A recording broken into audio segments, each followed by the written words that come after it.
গ্রামের এক কোনায় থাকে এক বুদ্ধিমান বুড়ি। নাম তার পান্তা বুড়ি। তার মুখে যত কম কথা, মগজে ততই বেশি বুদ্ধি। শোন একখান, আমার ভাত তো চুরি করেছিস, আমার পাতিলের ইজ্জত নিয়েছিস।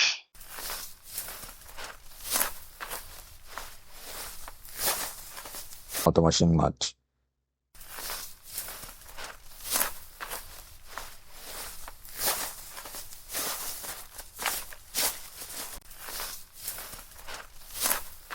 এখন পান্তা শুধু ঠান্ডা না, তোকে কামড়ও দিবে।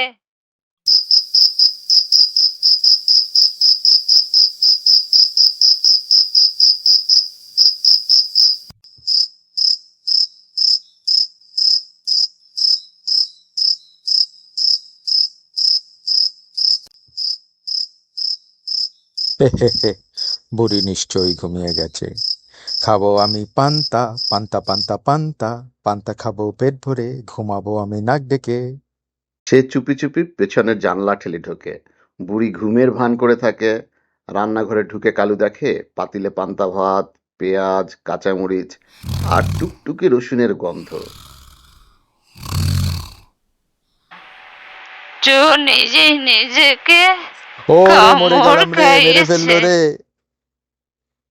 গ্রামের পঞ্চায়েতে যে বিচার হয় সেখানে পঞ্চায়েত রায় দেয় চোরকে বুড়ির বাড়িতে কাজ করতে হবে পুরো 1 মাস।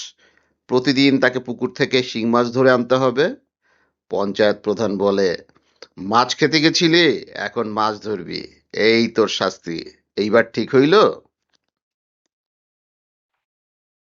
চোর তো অনেকই পেয়েছি, কিন্তু কামড় খেয়ে ঘরের লোক হয়েছে এমন ছাত্র কম। কালু এখন বুড়ির রান্নাঘরের সহকারী। মাছ ধরে, কাঁচামরিচ বেটে দেয়। বুড়িমা বলে, চুরি আর চালাকির মধ্যে পার্থক্য আছে। হা হা হা হা হা হা হা হা হা হা।